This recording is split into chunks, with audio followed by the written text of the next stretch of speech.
That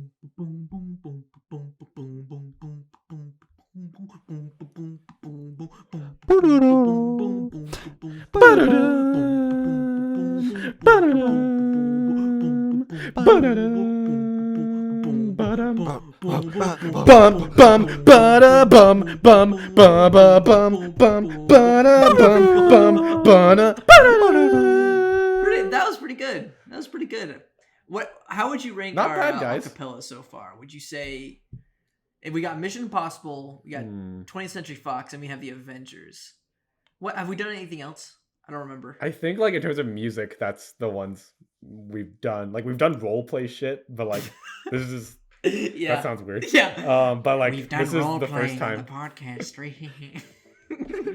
But no, like those are our music bits. My favorite has been Fox. I can't wait for us to do Universal. We should do that. Now that's a good ass movie.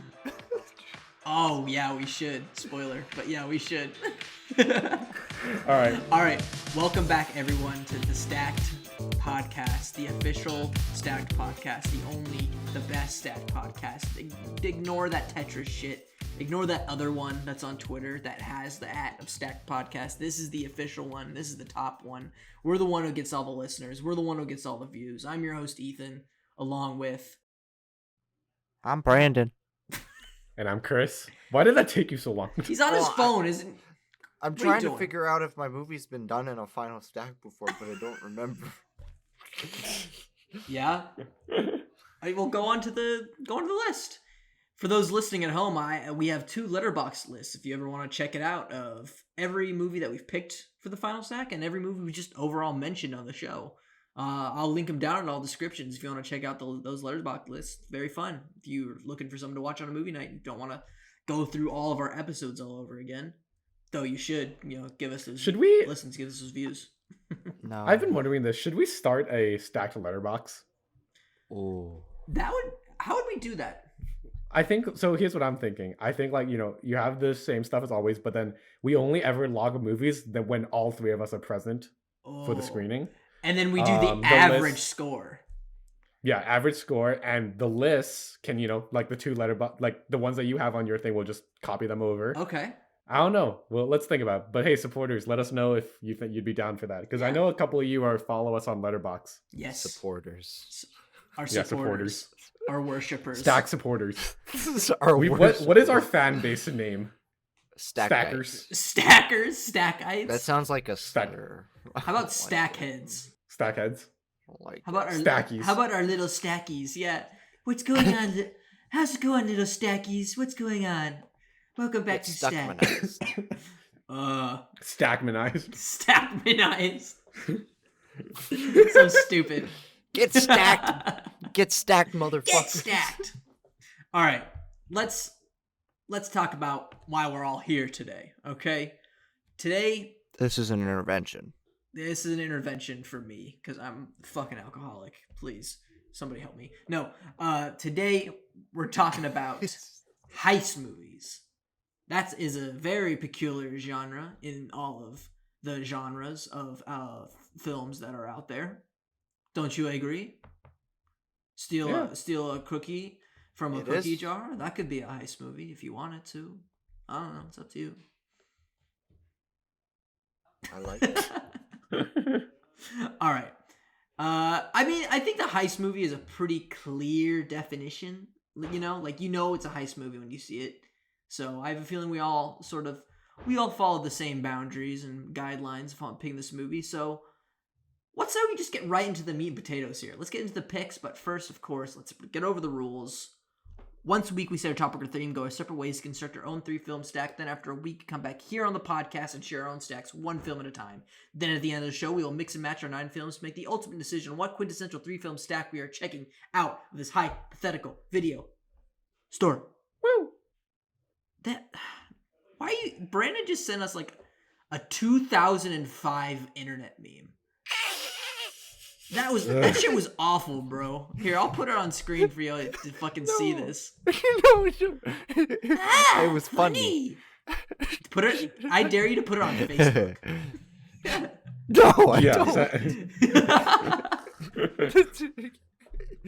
It could ruin my reputation. Your reputation of what? Sophistication. An upstanding, sophisticated man. Okay. All right, fine. Well, Mr. Sophistication, guess what? Mm-hmm. You're kicking off the show today with your first heist movie pick, so why don't we get right into it, buddy? Okay, sure. One of my first films is a classic heist film. I feel like it's referred to all of the times when people talk about stealing shit. Right. And my first film is Ocean's 11. The remake, of course, not the original. So this is an ensemble movie with a bunch of actors in it. Casey Affleck's in it. Brad Pitt, Matt Damon, George Clooney. So all of these early 2000 stars coming together to rob this like bank / like vault in Las Vegas during a prize fight, and it a lot like the best heist films out there. Yes. This is a film where like they really establish the characters up front, their motivations, all of them, why they want to get this money, why they're in the situation that they're in, and the way that it runs through their plan and the execution of that plan is like really cool. Like I feel like this could have also belonged on our cool movies list because it shares some of the same signifying features. Guys wearing sunglasses, guys sneaking around, smoking cigars, eating, and then like doing like gymnastics essentially to get through this vault and to get to this money. And it's very intelligent, it's very funny, it's very digestible, and I heard it's the best one of the series, but I haven't seen the other two yet. But yeah, it is like quintessential when it comes to making films about stealing stuff. Right. You're right. No, yeah, I'm like, I think one thing about the Ocean's 11 remake that like really stands out is like, I think it kind of sorry, Ocean's. You said Ocean's 11. Oh, I thought he was talking about, I'm sorry. I thought you were referring to the female remake. Sorry, my bad. What? No. Anyway, Ocean's 11, 2001, directed by Steven Soderbergh. So yeah, I think like this was a film that was very quintessential in the sense of like it very much defined the heist genre. It laid out the framework that I think a lot of future heist films would begin to model after. Of course, the iconic like wire, laser, weaving in and out of and all that. It's like, it's all very stylized in a way, and like I think that's a quintessential part of like of the heist genre. I think it has like it's never like too serious nor too comedic. I think there's like a nice balance between like still being an intense thriller, but also not taking itself too seriously that it's devoid of any kind of entertainment or comedy, because it's also a very enjoyable film. Ethan, you've seen this. Have you seen this movie? I've never seen an Ocean. 11, 12, 13, 8. What other numbers are there? 21. I've never been to the sea. No, I haven't been to the sea. No, but I don't know. I don't know how these have just gone past me in my journeys through cinema. I mean, like the whole thing is pretty iconic, of like assembling the team, coming up with the plan, executing said plan in a montage. I feel like that was really cemented in these Ocean films, and specifically this first one, And yeah, I feel like it also like started a trend of like all-star ensemble casts, sort of in the modern all-star ensemble where you have like all these guys. You're like, oh, those are you got Brad Pitt, you got, Casey Affleck, you got Matt Damon. Like these are the top guys, and they're stealing shit. It's like the drunk movie posters for grown-ups. It's like that. Like you walk to the movie theater, you got the one poster. You got the one poster. So what you're saying is, grown-ups wouldn't have existed if it weren't for this movie. Probably. Yeah. In a way. I think that's. But it wasn't a cinematic coming together like the. It's true. The grown-ups. Because these people didn't star in their own heist films, then come together. But. Right. Exactly. But I mean, Oceans is iconic. I mean, I feel like what a lot of heist movies, like their make or break scene is the scene where they do the heist, Right. because it's building to that sequence. And I feel like this movie really pays off because unlike some heist movies where it feels a little quick, I feel like with Oceans, there's so many little bits and pieces that play into how the heist pays off. And I know you haven't seen it, Ethan, so I won't go into too much detail. Okay. But there are like multi layers, lots of movement, and it feels like a whole like maybe 30-minute sequence in the movie, whereas in most heist movies it's usually done in like 10 minutes or less, I would say. But I feel like as you get closer to the modern day, I think you see a lot more people, directors emulating this longer form heist scene, Right. and really playing into that as the movie. Okay. Yeah. Makes sense. It's an essential pick for a heist movie. I would have been surprised if it was never mentioned in this episode. All right, Chris, give us your first pick. All right. Well, so yeah, we were talking about how like, Ocean's 11 kind of like laid the framework that I think a lot of other films going forward eventually adopted, in the sense of like what constitutes a heist film. Yeah. And I think the film that I'm about to propose sticks to that agenda quite closely, but also reinvents it and gives it a new dimension to play with, because it has a large twist on its concept, especially, and its content. Brandon, I know in your heart you like this movie, but I know you think it's incredibly overrated. Ethan, I think you and I both like this movie quite a bit. No. No. It's a 2010 film directed by Christopher Nolan. It's Inception. Oh, that is a heist film. Yeah, it is. A great one. You gave it a 3. 3's good. 3's good. It's fine. 3's good, Brandon. Come on. Say 3's good. 3's fine. 3's good. 3's passable. Like, I'll right. watch it. Well, I'm not happy about it. Okay, but it's better. Brandon gave it a better score than Joker, so don't complain. It is better. And as we mentioned on the last episode, that's the midway point. That's the benchmark for Brandon. Yeah. It's a movie. It is a movie. It is a movie. Anyway, so Inception. It stars an all-star cast. Leonardo DiCaprio, Ken Watanabe, Joseph Gordon-Levitt, Elliot Page, Tom Hardy, Cillian Murphy, Michael Caine, yada yada yada. And also, I'm awful at pronouncing her name. Marion Cotillard. Marion Cotillard. Marion Cotillard. You have no respect for the French.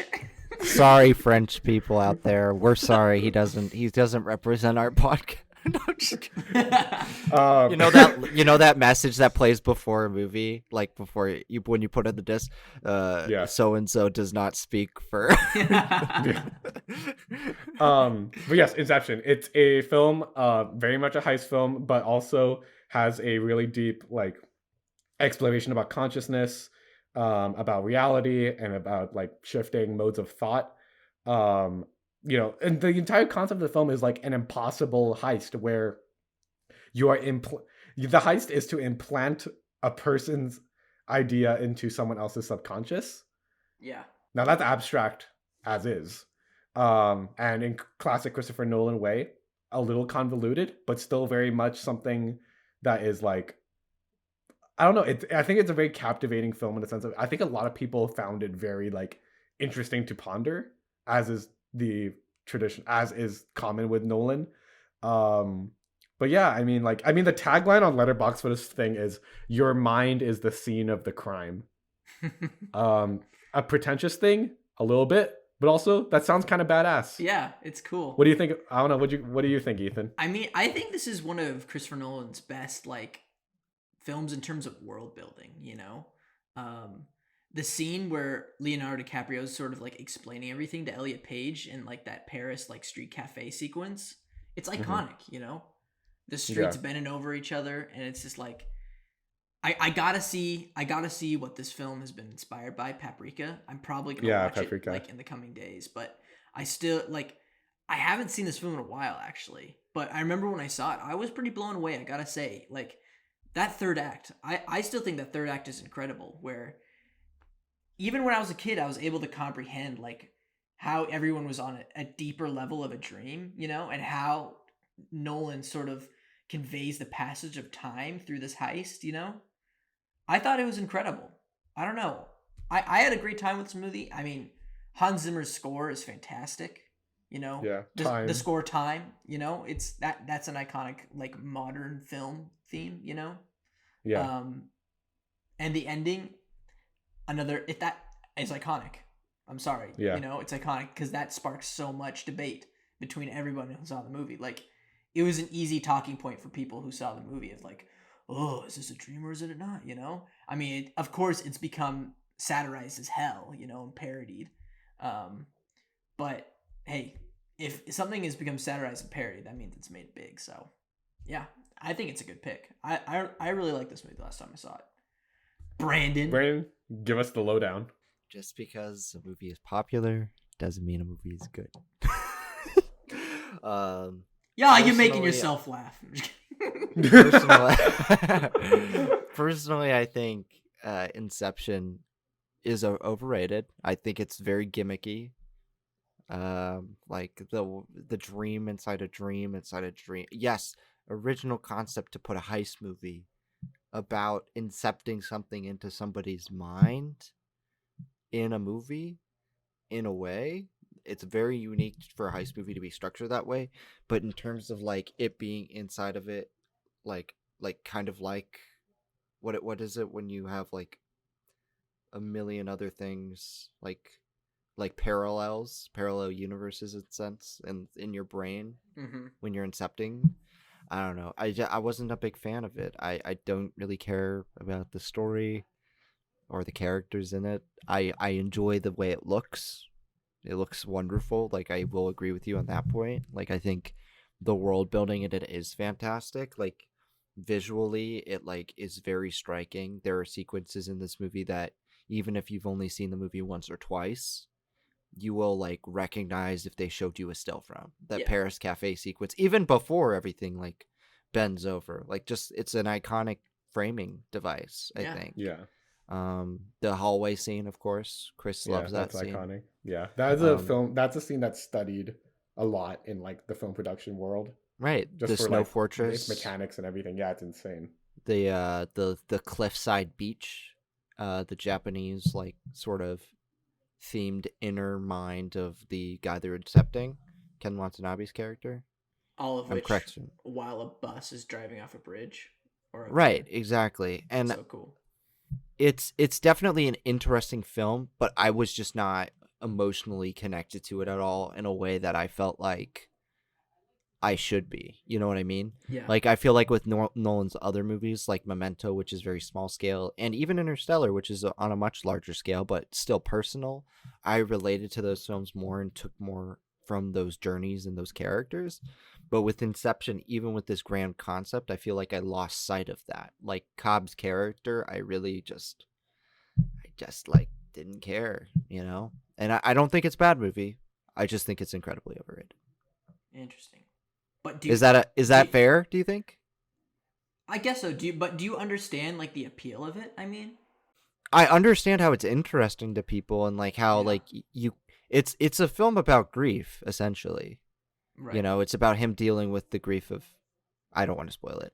But I just didn't connect to that and I don't know why. Yeah. So, but I guess I can understand the appeal just because of how original and crazy it is. Like, it is a very original movie. I'll give you that. Okay. I can Okay. I can respect that. No, yeah, that is totally fair. Yeah. And I think like, like I think I would be like not upset, but like I would be like annoyed if like you didn't like acknowledge its like the good things about this movie. But you did. I know you understand this movie even to a level that might even be deeper than people who do like the movie.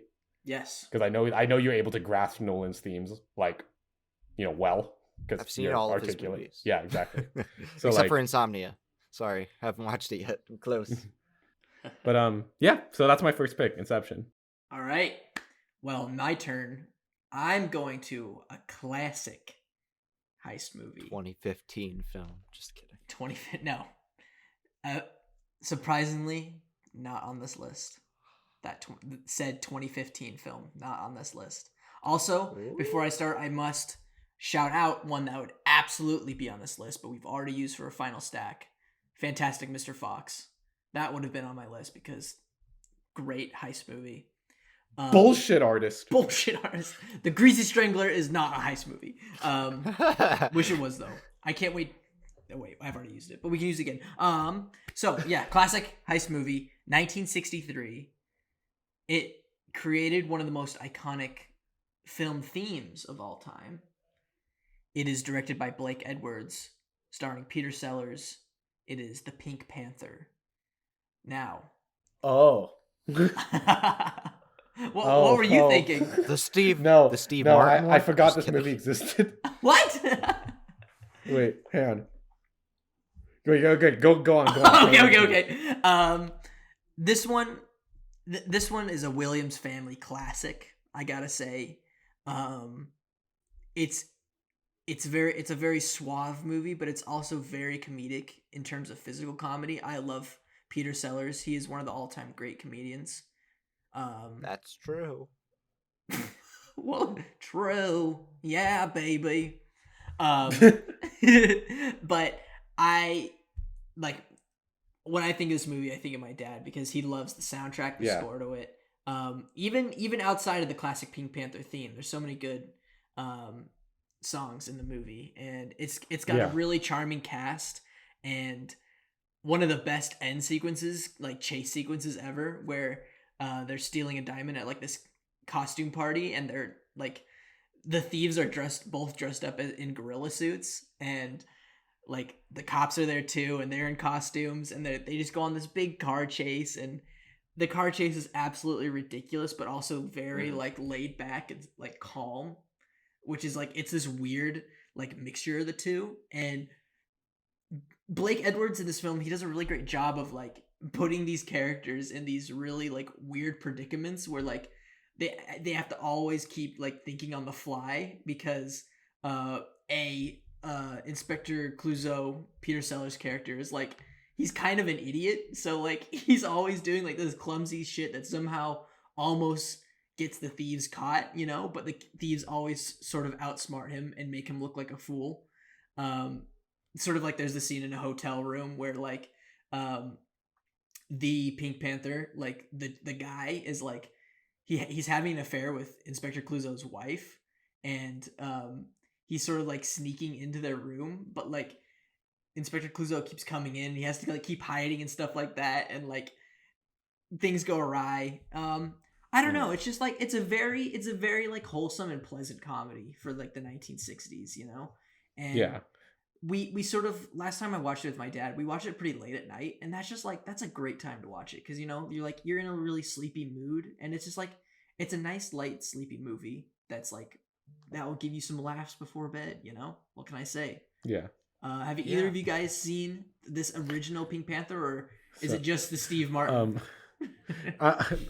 Ethan, up until halfway you describing this movie, I was still picturing the Steve Martin version of it. Because I was like, I don't remember any of this, and I was like, oh wait, I've watched the wrong one. Yeah, because I saw the one directed by Sean Levy, which stars Steve Martin from 2006. But yeah, like I haven't heard that. I've never like. I guess like I never really thought to explore like the original because I remember when I watched the Sean Levy version with my mom when I was like 8 or something. Yeah. And I was just like, I fucking hate this movie. Wait a minute, I fucking hate this movie. Yeah. Like I just like remember as a kid just thinking like this is so boring and like lame, and like why is the Pink Panther not in the movie? It's sort like, of the cartoon. Yeah, it's sort of weird that like the sort of the animated series overshadows the original film, where people seem to forget that like this was a film first, but then you know that UPA style animated series like it took off and it became a huge success. UPA is great, yeah. Brandon, what do you think about Pink Panther? I haven't seen it.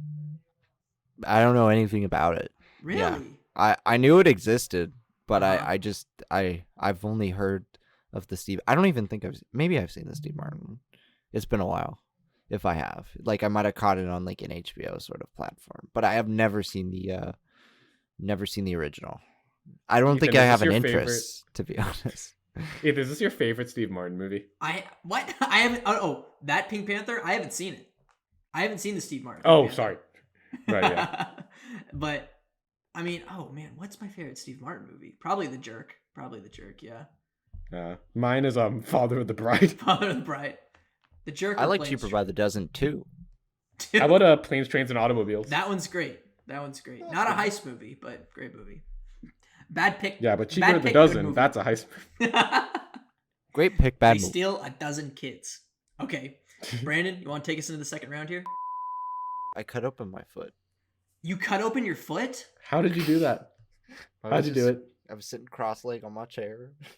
I was done sitting on my chair, and then I slashed my dang old And foot my open. toenail sliced my foot open. Your toenail sliced your foot? Is it like an ingrown toenail? What's going on? No.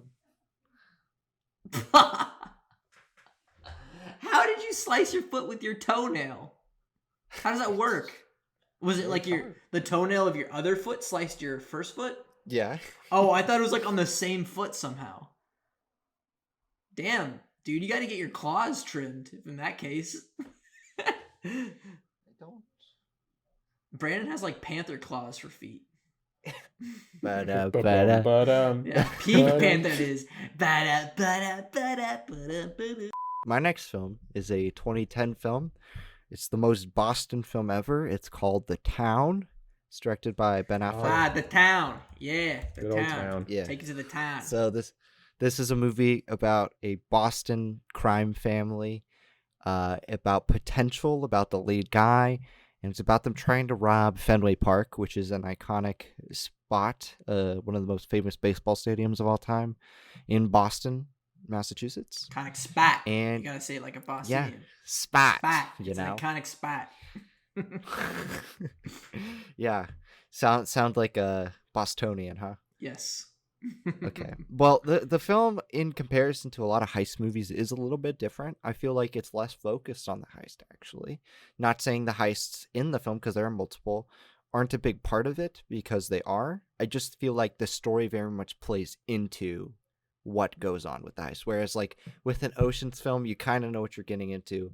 This is a film that establishes itself to be a set up the team and motive, and then the heist, whereas this film's more like the heist plays into the character and who he is, and as such plays into this very toxic environment where this family has kind of backed this guy into a corner, and he's backed himself into a corner with his ambitions to become somewhat more wealthy through these heists and such. And it's a very intense film. I think it's very underrated, because back in the day, it was like back in like 10 years ago, it was hailed very highly by people, but I feel like nobody talks about it now. Maybe that's because of Ben Affleck and his brother and how like they're viewed within the Hollywood community now, or maybe it's because there have just been better heist movies made, maybe.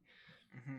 But I feel like it is a film that is very solid, and it manages to have great drama Yeah. and a great cast of characters. It's a great ensemble movie as well, you know? Yeah. Have you guys seen it? Is this this is directed by Affleck? You said that, right? I think this was his directorial debut. Okay. This was before Argo. Yeah, because I remember around the Argo time, I heard of The Town, and I was like, oh man, I gotta check this out. But like, as you said, like over the years, like sort of the reception on this film sort of like really went down. I think it like, what was that other film he made, Live by Night? That gangster film? Yeah.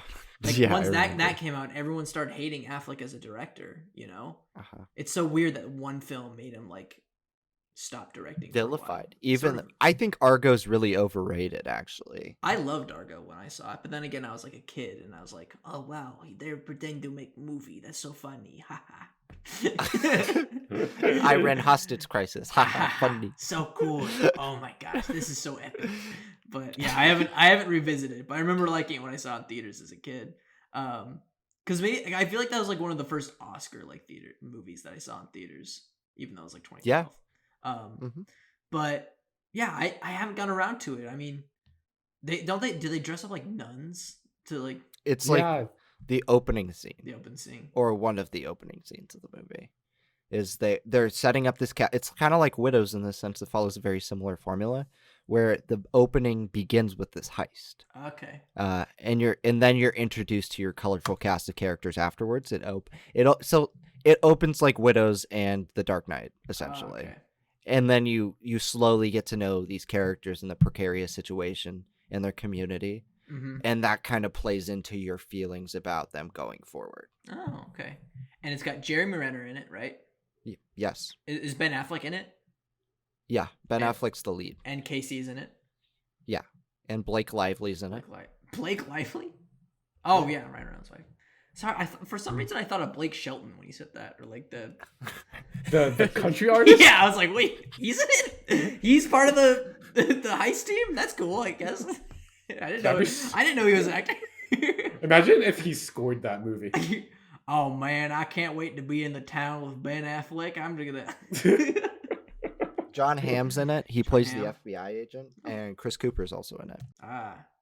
It's a very star-studded cast of like high A-listers and some high B-listers as well. But I feel like what really stands out to me about this movie is the way it's directed. Like Ben Affleck deserves all the credit here.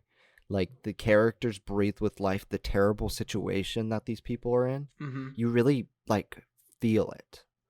Because they go through moral dilemmas because they're not really like wealthy people in terms of like they live in big houses and mansion. It's not a film about excess.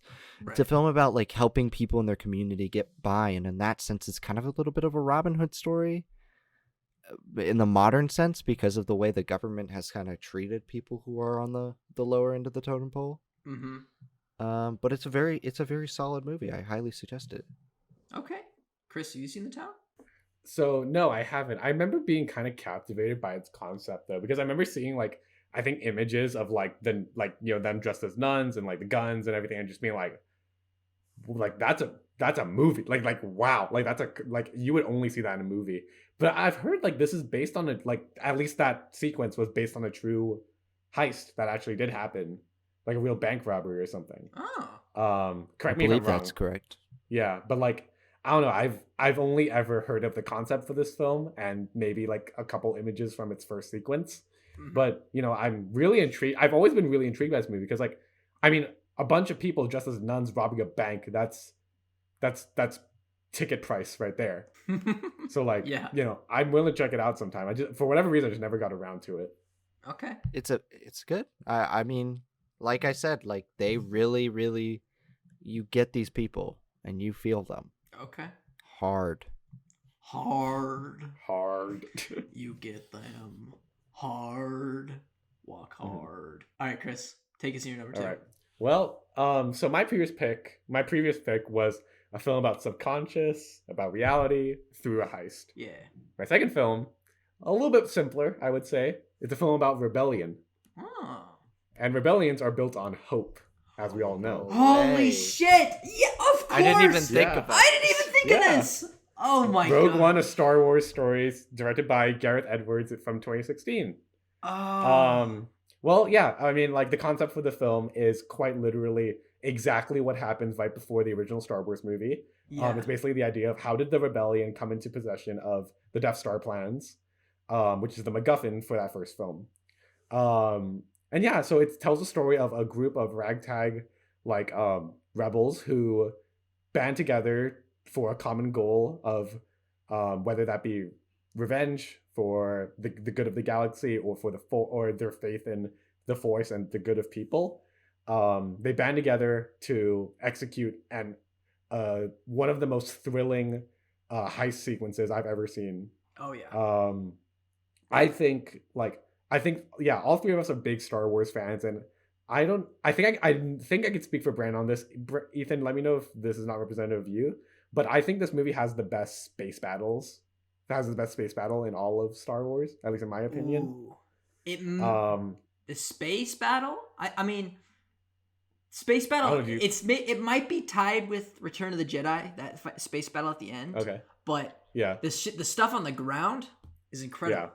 Yeah, it's really, like, I think one thing that kind of gave Rogue One that, like, the kind of feeling that it does is that it has this very boots on the ground kind of texture to it. You really feel like you're with the rebels on the ground, on the dirt, looking up at these like AT-ATs towering over you, and you're just running for your life and like you got your blasters and everything. And it's just a thrilling movie from start to finish. You really get to like like Brandon, I remember you told me like when you first heard about the concept for this film, you were like, "Oh, who wants to see this story? This is going to be kind of a fucking throwaway piece of shit." But it turned out to be at least to me, a very My like exact words. it it turned out to be like a very engaging piece within the Star Wars universe that isn't directly tied to the the Skywalker saga. I think like it just breathes a whole new language into the Star Wars universe, and I don't know, I think it's just so much fun.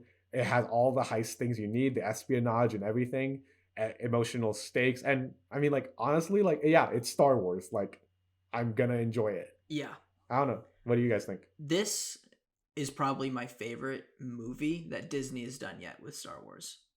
Um, it's weird. Like I was sort of like I thought this movie was just like good when I saw it for the first time, but as I watched it over and over again, like it just got better and better. But for all the other ones, like it's kind of been the opposite, where there are still ones that I like, but they weren't as good as when I saw them in theaters for the first time, you know. But this one, like the repeat viewings, really help. Like you said, dude, like this is what we wanted to see when we wanted to see like a modern Star Wars, where we get like this modern gritty sensibility to like this world that we knew in the original trilogy, you know, like when they go to the planet with the kyber crystals, and you're seeing stormtroopers there fighting like these rebels that we haven't really seen unless you watch like the Clone Wars or Star Wars Rebels. You know, we haven't really seen that sort of like guerrilla warfare that we've known that the Rebel Alliance did in the original trilogy. Like we always saw them as like these really great like heroic guys, but here they like you see that there's some gray area, just like in any war, you know. Yeah. And like you said, I think it's a great cast of characters. I love all of them. And especially K2SO. He's one of my like all-time favorites. Alan Tudyk. Alan Tudyk, He's the man. amazing. He's such a funny character that also has like one of the best arcs out of the characters in the series. And did you hear that he's not going to be in the Cassian show? No, I heard he was. No, he's not, and not anymore. He just announced it that he's not going to be in it, at least for the first season. And now I'm super bummed because like it's okay. That was like the main thing. I mean, Cassian Andor was a great character, but like still, that K2SO was like one of the main reasons why I wanted to see it. One would argue the best character in that movie. He is the best character in that movie. Cassian Andor. Cassian or K? Oh, he's second best character. K2SO is my favorite. No, he's and then Felicity Jones. She's number 3. She's the protagonist though. And it was also just awesome to see like a Star Wars movie with like sort of like a definitive ending for these characters, you know? I mean, I feel like everyone's seen this movie, you know, because it's a Star Wars movie. Come on, like they all die, right? And that's just like something I would have never have imagined, like having them do, you know? Yeah, especially in the hands of Disney. Yeah, I don't think Disney would have done it today. No, I agree. Yeah, honestly, they probably wouldn't have. I don't think they were planning to do that originally. I heard originally they had an ending where the Felicity Jones and Diego Luna got away. Right. And that's why Felicity Jones was signed on for like 5 or 4 Star Wars movies to begin with. Mm-hmm. And then I was shocked. And there was huge reshoots for the ending, I remember. Yeah. Right. Yeah. Massive. And I honestly think that might have benefited the film. Absolutely. Yeah. Yeah. Oh, but great film. But yeah, Rogue One. Agree with that. Brandon? Fun times. It's a great film. Like, I've never seen a Star Wars film satisfy my hunger for Star Wars more than this film. Because I remember hearing about the sequel trilogy, of course. I was a big fan. I was looking way back in the day after the prequels, but right after I got into Star Wars, I was like, I hope they make more of these. I would love to see like what happens after Return of the Jedi, because I always wanted to see Luke's story continued, even though it wasn't necessarily necessary. And I know that's not what they did, and I'm happy with the direction they took with the first 2 movies, at least. Mm-hmm. But I remember being disappointed when I saw Force Awakens. I was like, this is everything I wanted, but it's the exact same thing. Right. So it kind of like took away from it, like as time went on, because like after the initial, you know, it's a Star Wars movie in theaters, new, wore off. I was like, but it's like the same as 4 and 5. Yeah, it's like everything you wanted but nothing more, I guess. Right. And then Rogue One comes along, and I did not care for this idea. Like Chris expressed my thoughts. Like I thought it was dumb. I remember being like, "Well, give me an Obi-Wan movie," because that is what's interesting to me. I want to fill in the gaps of certain characters. But when I saw the trailer for Rogue One, I was like, "All right, potential here."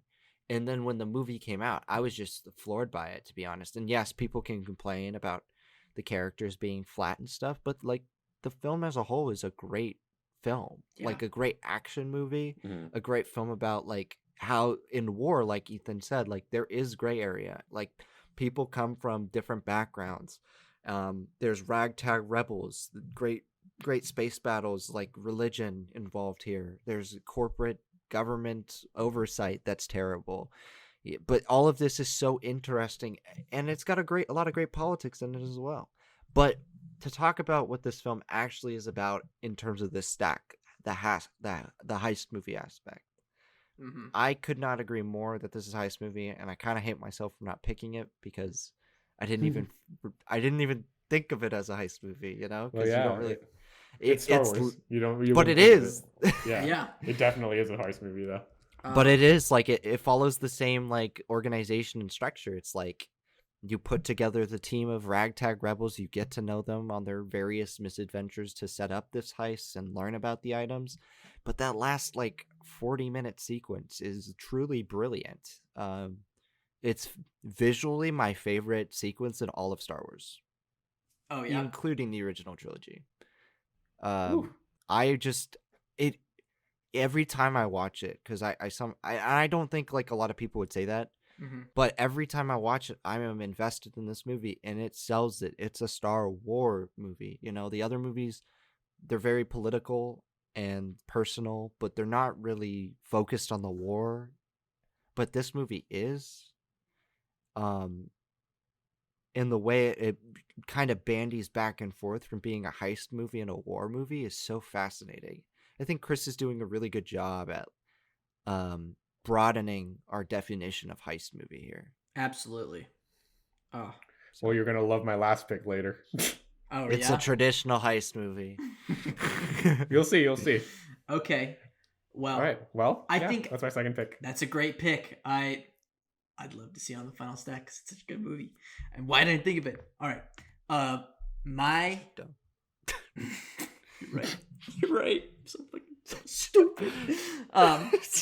So my second pick is also a pretty out there heist movie in the fact that it's a heist, but nothing ever like goes right in it. It's a 2017 film. It's the debut feature film by a couple of directors that we know and love, Josh and Benny Safdie. It is a good time. Oh, right. Yeah, that's a great movie. This movie. It is a heist film. This movie is fantastic. I remember watching it in college, and just it's like Uncut Gems. It's just like it puts this anxiety in your brain, and like it'll never let you take a break throughout the entire film. You know, like we see. Oh my God, what's his name? Robert Pattinson. Robert Pattinson. Holy shit! Jesus Christ! I need to lay off the edibles for a couple weeks. You see Robert Pattinson, and is it Benny Safdie? Is his brother? Benny's the one who plays the brother. Yeah. Benny's the one who plays the brother. Okay, so they're going on a heist on a bank, and nothing goes right, and Benny ends up getting arrested, but Robert Pattinson gets away with it. So the whole film is technically another heist of Robert Pattinson getting his brother back, you know? And but nothing goes right. And nothing goes right. It's this insane like exploration of, it's kind of like After Hours, you know, where you're seeing this whole different side of New York, you know, and he's going into these apartments and stuff like that of like these lives of people that you never think you'd meet, you know? And the score is amazing. The cine in this movie, the lighting. Oh, it's fantastic. It's to die for. The synth. The synth The score, synth, yeah, Mm. and then just yeah, the it's great. neon lighting. It's such a beautiful pairing of sight and sound, and it's an absolute thrill ride from start to finish. I love this movie. What do you guys think? It's a dizzying exploration of the mind when it comes to heists. Yeah. You know, because like in a lot of ways, it is like a standard heist movie, except everything goes wrong, Mm-hmm. which isn't much of a twist, but it wouldn't be that way if it weren't for exploring Pattinson's like motivation, his like ultimate goal, which is to find his brother and that relationship and how it unfolds. And you don't see a lot of interaction between the two because of how the movie goes. Right. But it is very palpable in the way that Pattinson acts out the role. It's almost obsessive. Yeah. How this is like his driving force throughout the movie, and it's very emotional because of it. In like everything plays into that. It's like drug induced almost. Like I feel like I remember watching a video online, I think it was a Criterion Closet, and the Safdies were talking about how the film was kind of inspired by sequences in other movies. There was like a sequence in Walkabout, which isn't a drug-induced movie, but it is a film that when the characters are dehydrated, which is like being on drugs in certain cases, Oh yeah. they are like, there's weird visual things going on, and like it's super quick paced, and like this is not how reality is perceived. But in the state of mind that Pattinson is receiving things that are happening in this movie, the Safdies put you in that place, and the thing that they're really good at is getting you stressed out, and they Yes. nail it here. Yes. Yeah. Holy crap. Yeah, it's an incredibly stressful experience to watch this movie. Like I remember like thinking I remember just thinking like the way I would describe this movie most is like it is a motion picture in the most literal way possible. Yeah. It's You like are chunking. moving with you're moving with this. It's such a visceral sensory experience. You're less there for like an emotional investment. You're there for sensory like stimulation and experience. You're there to absorb feeling, not so much comprehend reality. Mhm. It's Kind of almost like overwhelming. Yeah, it's kind of like Chunking Express, like Brandon said, or Aquaman. Hey, but- there we right? go. Yes, These 3 movies. that is so perfect. There's a 3-movie marathon right there if you want to lose your mind. But yeah, I mean, like it's such like a lucid, like like psychedelic nightmare. Like you're with Robert Pattinson throughout this entire. I don't want to call it an adventure, but like him It just like going is. through this in a way, A yeah. trip, It's kind of just if you him, will. him going through this like kind of hypnotic journey through like neon lit streets, and like every twist and turn throughout this entire film was just like, how did we get here from there? And it's just like you're kind of lost in this insane cacophony of plot points and everything that you kind of just lose your sense and your grasp on reality, which is in a weird way is kind of what's going on with Robert Pattinson too. Yeah. And yeah, it's a like I said, a very visceral sensory experience. And like I think a lot of people when they go into a movie, they're not expecting an experience like this. Yeah. I think, when you go to a movie, you're thinking narrative, characters, whatever. But this isn't about that. It's less about that than it is about the feeling that Robert Pattinson is enjoying. Oh my god, Brandon showed us the Robert Pattinson standing in the kitchen, that iconic picture, photo. and I love it threw so off much. my train of thought. I said he was enjoying himself. But yeah, great movie, lots of fun. Yeah, insanity all the way through. I love what you said about like you can think of each set piece in this film really, and you're like, how did these fucking connect? But like in the movie, it makes total sense. How Yeah. this dude gets from like this complete stranger's apartment to the hospital to this theme park to this other dude's apartment. You're like, how did these connect? But somehow they brilliantly do. It's random, like After Hours. Like that's a great comp, Ethan. I know. I always You compare know. it After Hours to Uncut Gems. What was I thinking? It's the other Safdie movie. I'm an idiot. Yeah. My God. Has any like director done like a greater 1-2 punch for you than these Safdies? Maybe Ari Aster. Ari Aster. Out of recent. I love both Midsummer and Hereditary. Those are so. those are good. Robert Eggers, maybe? No, No? You don't like The Witch? it's okay. Okay. But I like The Lighthouse. But it's cool Does it- to see like an event director in the making because they really did make a name for themselves with these two films, you know? Yeah. Before he released First Man, which I haven't seen yet, Whiplash Oh, and La La Damien Land. Chazelle. Damien Chazelle. Yeah. Yeah. Okay. That's good. That's pretty good. Whiplash is better though, personally. I agree. Yeah. But I love them both. Yeah, I love them both too. Okay. Yeah, mine's Yeah. good time. Alrighty. Let's get into this final round, shall we? Brandon, take us in your last film. All right, this is more of a personal favorite of mine. It's not. I don't think it's going to be on the stack, but I want to talk about it because I like it. Okay. It's a Okay. 2011 comedy movie, Tower Heist. Tower Starring Heist. Ben Stiller, Tay Leone, Eddie Murphy, Matthew Broderick, Uh-huh. Michael Pena, Casey Affleck. It's just the most unlikely. Yeah, like where you could like see like, oh, Ocean's 11. This is like a heist movie cast. Like you could like genuinely be like, yep, I could see that them putting together a movie like that. But this movie, could you imagine Dorbe Sibity and Ben Stiller? Come on, what the heck? I remember seeing this movie during the Thanksgiving holiday in 2011. This was before I was like really, really into movies.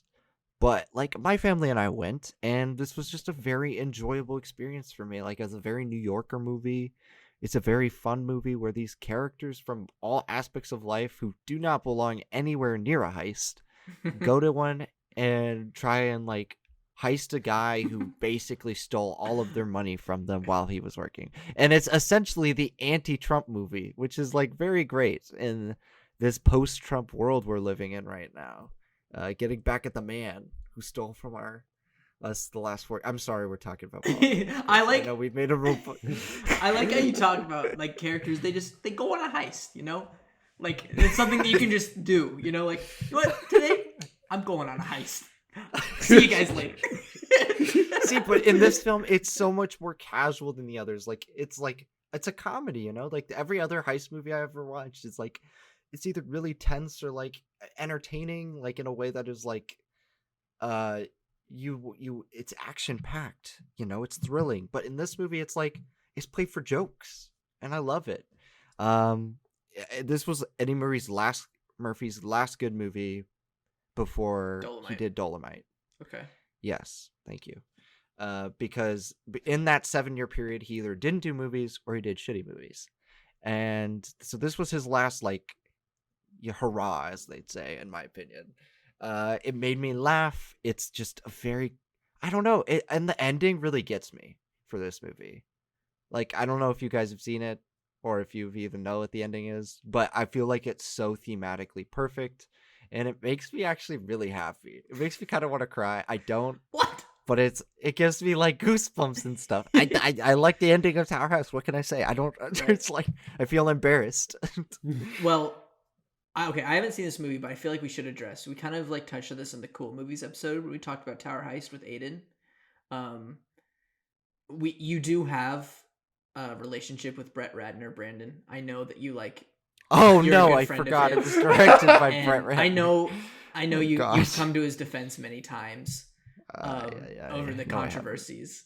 So I understand your bias towards this movie because of your relationship with Brett, but me personally, I haven't seen the film, so I can't comment on it. Well, you gotta watch it now. For your man. He's your man, not my man. I don't know I haven't him. met the For dude. I don't Brandon's know him man. personally. X-Men Last Stand? Big fan. Brandon still hasn't seen Brett Ratner's best movie though. Which one is it? Rush Hour 2. Oh, Brandon. I thought I'd seen Rush Gotta Hour. support your friend Brett. Oh no, you have. Go You haven't see seen it. Rush Hour 3. Yeah. Never mind, you have seen his best movie. You gotta finish the trilogy. I know my Brett Ratner. My Brett we Ratner. we My know. little- We know. My Brett Ratner. His little Brett Ah, Ratner. my little Brett. It's so good to see you. How's Jackie doing? Chris, You talking about Jackie Chan? anything Yeah. to say about Tower Heist? Yeah, I mean, like, much like you, Ethan, I haven't seen this movie before, but, like, Brandon, the concept of, like, ordinary guys trying to pull off an insane heist is pretty freaking funny. Yeah. I mean, like, you know how, like, when you see, like, something happen on, like, TV or a movie, and you're just like, man, imagine if my friend group did that. like how stupid that would be and like how funny that would be. Yeah. That's what I'm imagining that this movie's like. And it's like a bunch of guys who have no business robbing a bank or whatever it is they rob, doing it. And it just sounds funny in concept. Like I can imagine they play a lot with they could, or at least I could imagine they might like play a lot with the archetypes of the subgenre. And I mean, yeah, it's Ben Stiller, like it's fun. Like I'm sure it's a very fun movie. And this is a movie night movie. It does feel like a movie night movie, yeah. Yeah, Okay. I think it nails. I've wanted to show you guys Tower Heist for a while now. Really? Okay. Yeah. Well, I think it's on HBO you're Max. up next. I think you're up next on movie night. So hey. Oh shit! So I got to pick a second movie now. A complimentary to Tower Heist. How could you? It's incomparable. What am I talking about? How could Speaking of towers and heists, and this is completely off subject. Well, kind of because it's a heist movie. But do you guys remember like that Chinese heist movie we watched? We didn't watch the movie. We watched a clip of it in film history. This sounds so familiar. Do you remember they jump out of like a tower or something? They jump out of a tower and there's like a casino. Yeah, there's a big casino and like casino. Because that sequence was really cool. I don't remember what it's from. Yeah. Chinese. Wait, casino. why the fuck? Now you're bringing back. I know exactly the movie you're talking about. Like I've seen that clip. That clip has stuck in my head. Isn't there like a really famous actor in that movie too? I don't remember. Is Cruise in it, and it's not Mission Impossible? No, I don't know. Matt Damon's The Great Wall. Now that is. No. I don't know. It was like we were watching it for like Chinese films in film history. I don't remember. Okay. Well, now that's gonna be stuck in your head too, Chris. So. God damn it! That movie looked so cool. I remember just thinking, like, I want to watch that. Yeah. Anyways, all right, Chris, take us into your last film. All right. Well, so my final film is, so for the longest time, I was trying to decide between these two films, and the thing that unites them is they're both about cars. Oh, okay. Oh, no, I know what it is. Oh God. Cars 2. So, Cars 2. So the one that I ended up not choosing, is, I'm just gonna say it was Baby Driver. I almost chose Baby Driver. Me too. That was my fourth film, Chris. Yeah, that's a fantastic movie all on its own. But my heart couldn't deny my love for a very special franchise that has been delayed, but still coming out. It's a 2011 film directed by Justin Lin. It's Fast 5. It is the Avengers 1 of the Fast and Furious franchise and happened before Avengers 1. Ooh. And objectively the best Fast and Furious. So tell me how it's like, because I know I have never seen a Fast and Furious movie. Okay. So how is it like the Avengers 1? Because it's just the 5th film in the franchise, right? Right. Okay, so the first movie, I'm going to try and do this as fast as I can. Okay. First movie, you're introduced to Dom and Brian. Mm-hmm. Second movie, you're introduced to, you get reintroduced again to Brian, but you also get introduced to Roman and Tej. And then in the third one, you get introduced to Han. Uh-huh. And then the fourth one, that's a shit movie, so I'm going to ignore that. And the fifth one, they're all together, and they got all their friends Isn't The too. Rock in 4? No, he's not in 4. No, he gets introduced in the fifth, which is this one. But yes, this was kind of like the coming together of all of these movies that I don't know about you, but I had, at least at the time, I had no idea they were connected at all. I remember the way I found out that they were making Fast 5 is I was watching a movie with my mom, and we were walking through the movie theater, and then we looked to the left where there's a poster, and I'm like, oh, Fast 5, they're making a fifth one. And I walk up to it, I was like, oh my God, that's Dom. That's Han. One movie? What? You gotta be kidding me. So I was like, I can't fucking believe this. So yes, sobbing in a theater. This was a really, really fun movie. I really enjoy like how much, I think one thing about the Fast and Furious movies that they get a lot of flack for being like very, very Hollywood, very like consumable, very like stunt oriented, very little like thematic depth other than family and stuff like that. But I think one thing that I really appreciate about these movies is that they're, at least I would like to think, they're fully aware about what kind of movies they're making. Right.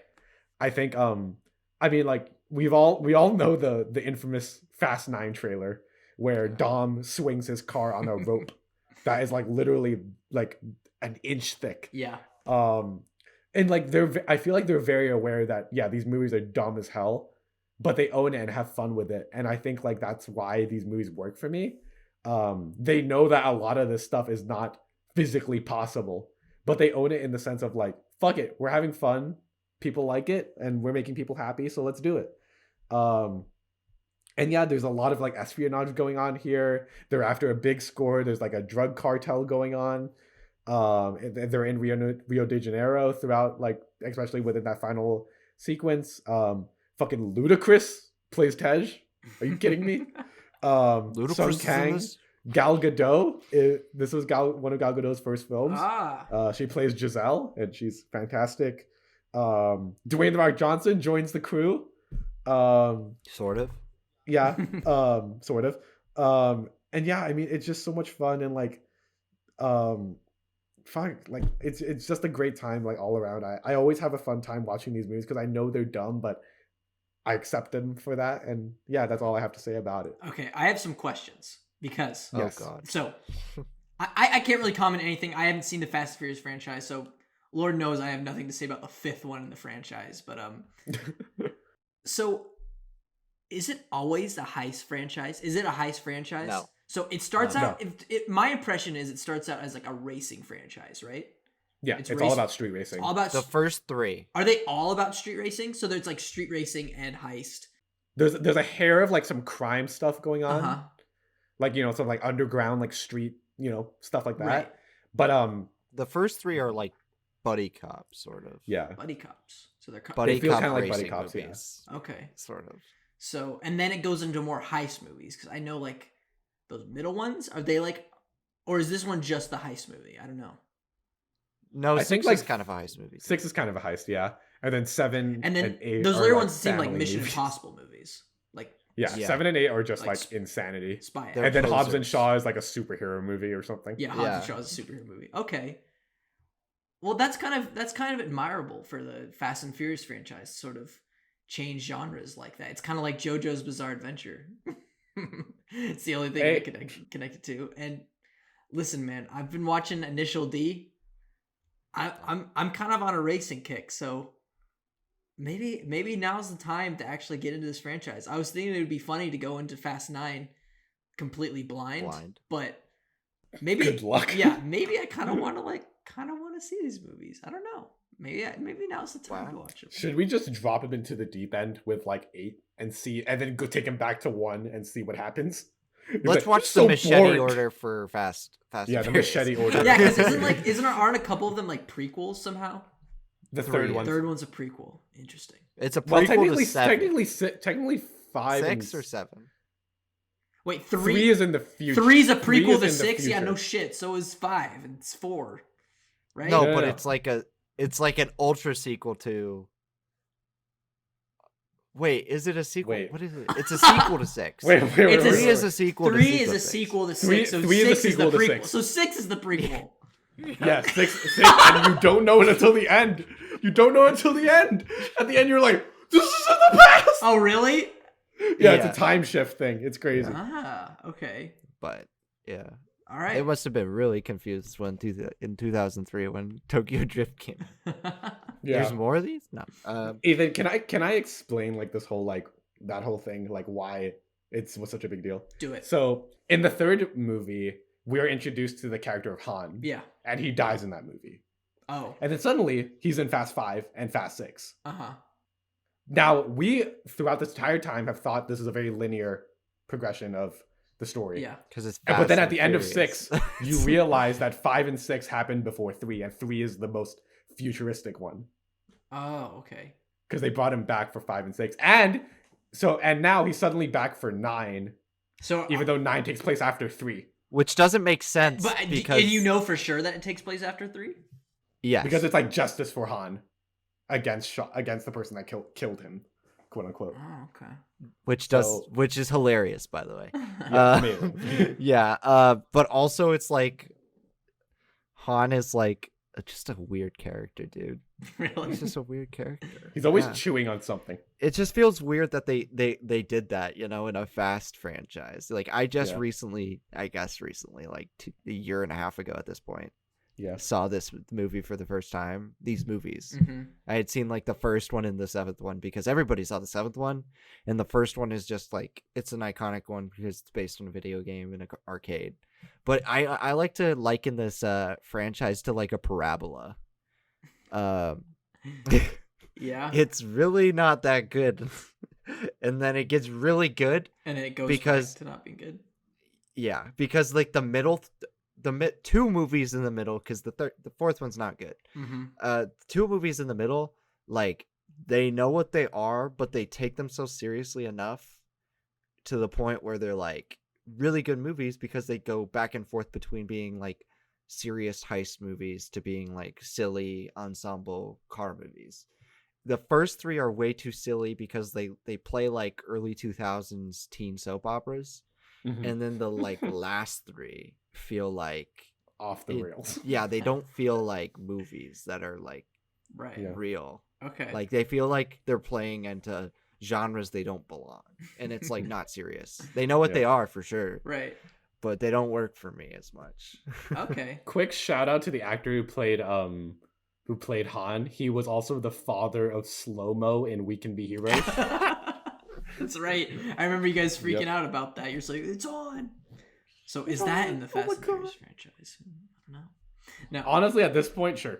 You know what doesn't make sense about Tokyo Drift, Chris? What? The fact that it's like futuristic Tokyo, but it's like 2000s Tokyo, but it's Yeah. like 2015 when the movie takes place or something. Yeah. I mean, the timeline of the Fast and Furious movies have always been kind of like, sure.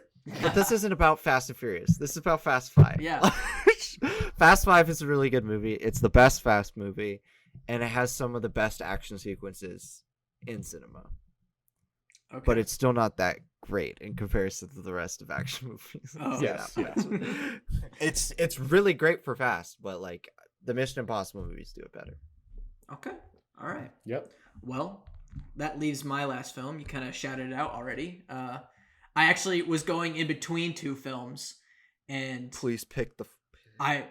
my other film that I was going to choose was another Steven Soderbergh film was Logan Lucky, but I was gonna. I thought you were gonna say Magic but Mike. I was saving this one to the end because these two, because I was like, if someone's not going to shout this one, then I'm going to change it, and that's Baby Driver by Edgar Wright.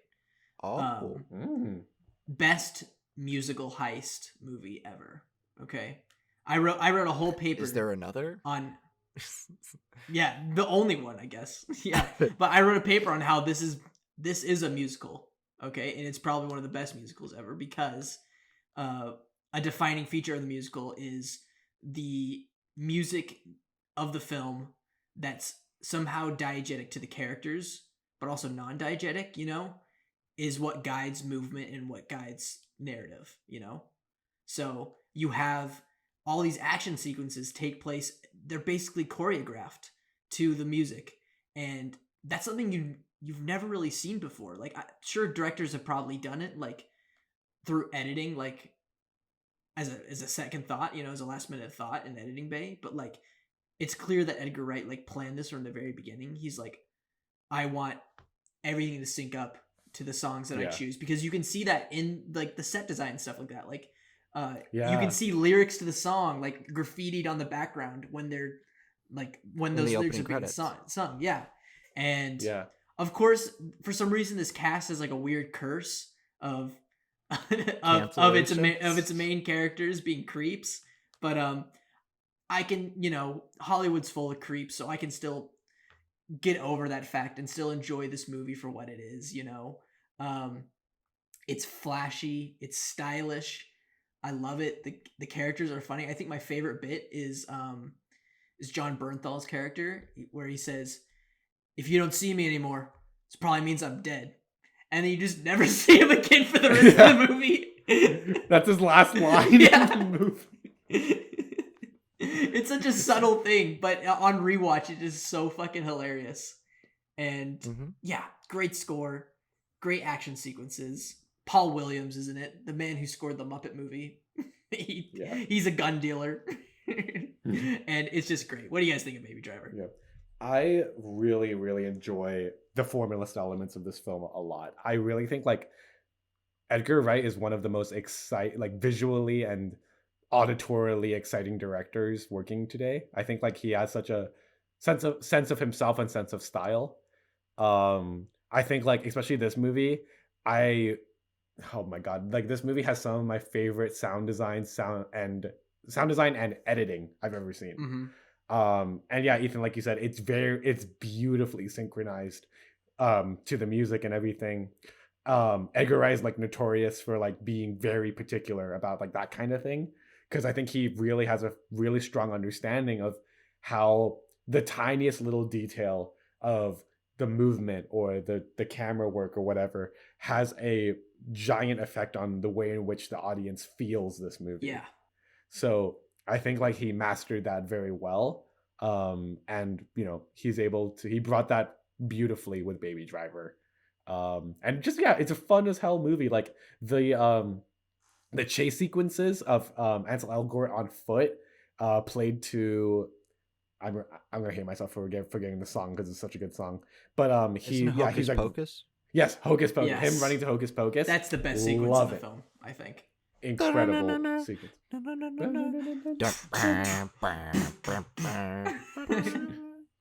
Yeah, but fantastic stuff all around. I'm glad that we got to talk about this movie, because I was almost a little heartbroken that I did choose Fast Five over it, but I'm glad that we get to at least talk about it. Also, Brandon, before you start talking about it, I need to make a correction. It is actually not the best musical heist movie. I just realized. The best musical heist movie is a film that we talked about that could be on this list, but I am saving for future episodes, and that's The Great Muppet Caper. Yeah, technically you're right. You are right. Yeah, but I think Baby Driver is more of a heist than that movie, even though The Great Muppet Caper is a heist movie. This one's better in its heist elements than The Great Muppet Caper, which is why I didn't pick it. I agree with that. So I agree with that. Brandon, Baby Driver. Baby Driver. This is a very special film for me. I remember this movie coming out. It rests, because Edgar Wright is so good, it rests in the middle of my rankings of Edgar Wright's films. Even though like Shaun of the Dead and Hot Fuzz are my favorites, like it's right. It's a close third, you know. I think it might be me too. But Hot Fuzz and Scott Pilgrim are my favorites. Scott Pilgrim's my It's least great. favorite.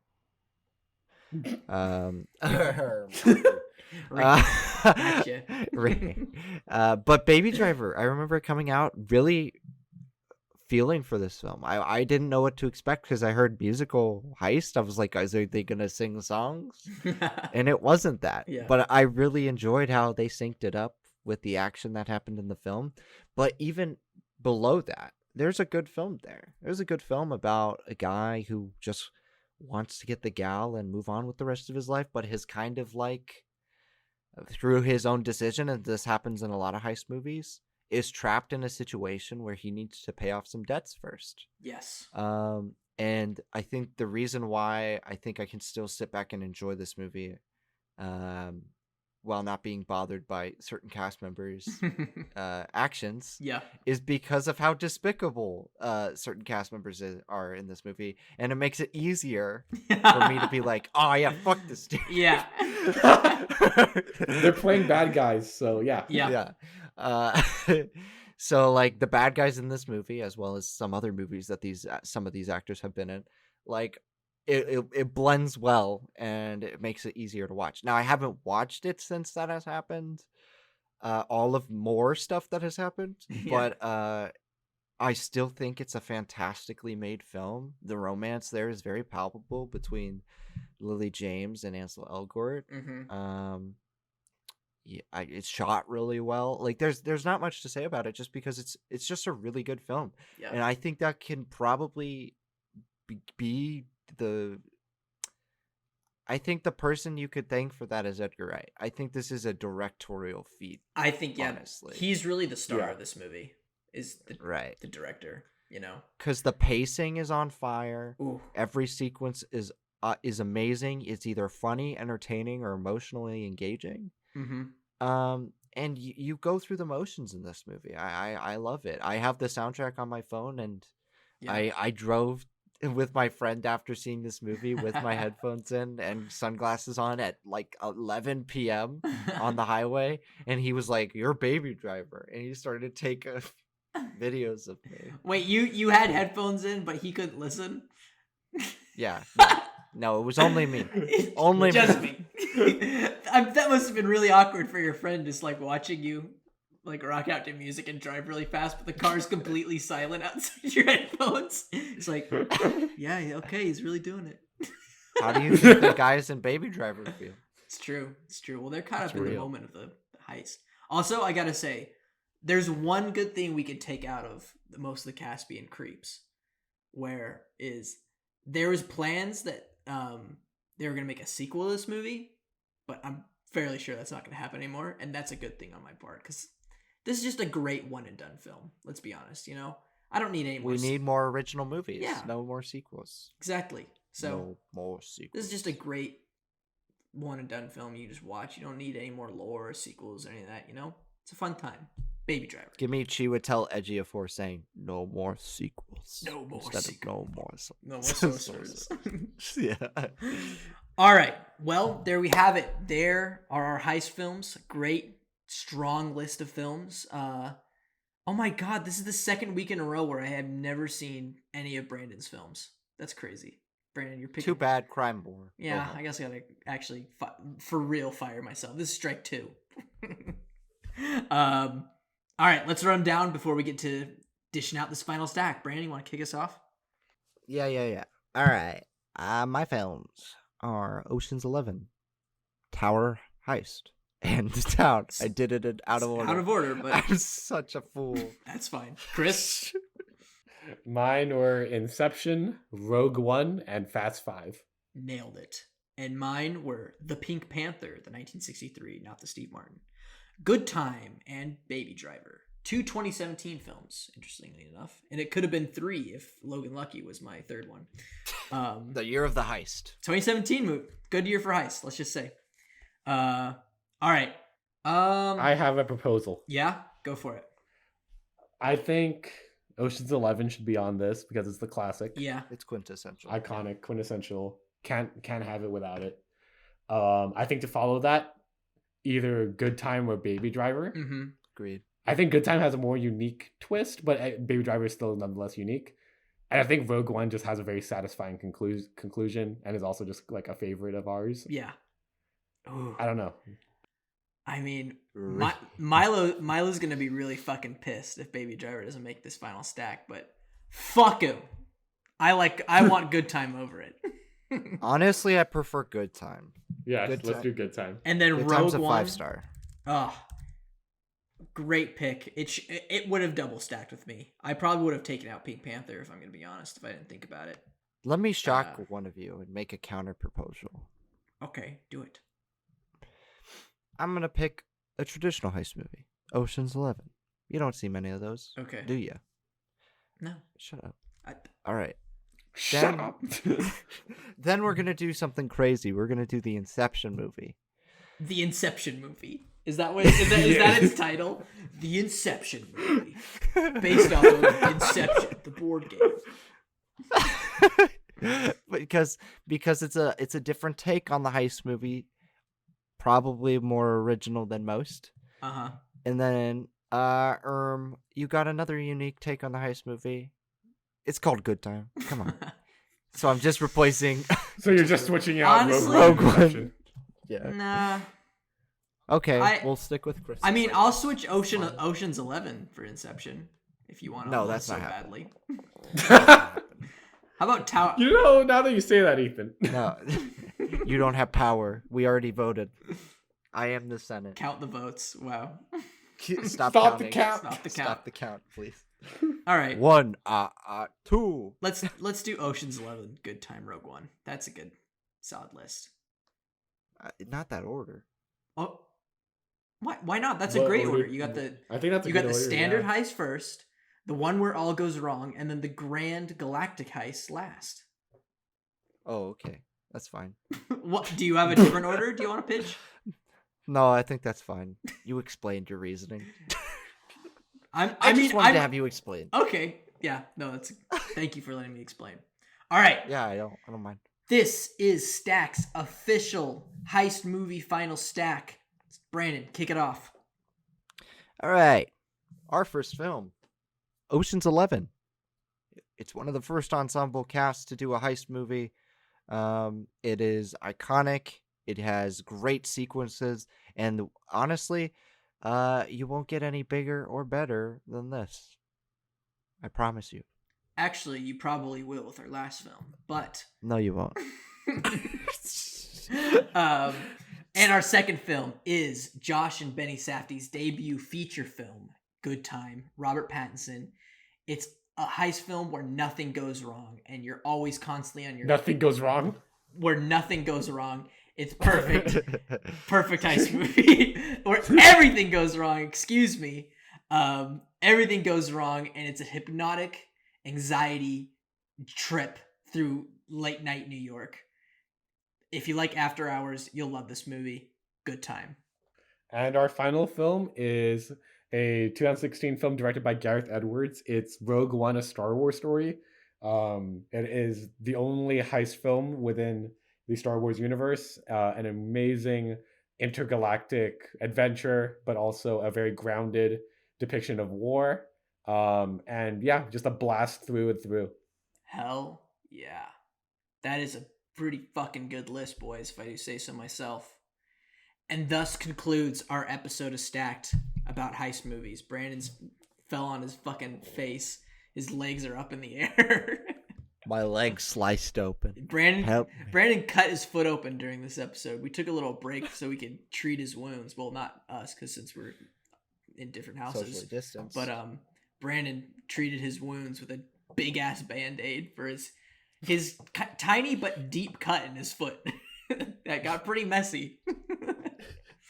But everywhere. Blood is everywhere. But we're all good now. We're all safe. We're all safe in our homes, and I hope you're safe too. And I hope you let us know what your favorite heist movies are. Let us know in the comments at Facebook, Twitter, Instagram. Come on. Talk to us. We love engaging with the people in movie conversations online. Let's create a community here. Come on. You know what I'm saying? Stick them up. Stick them up. Tell us your favorite movie. What's your favorite movie? This is a robbery. This is a fucking robbery. This is a robbery. Give me your penis. Waste them!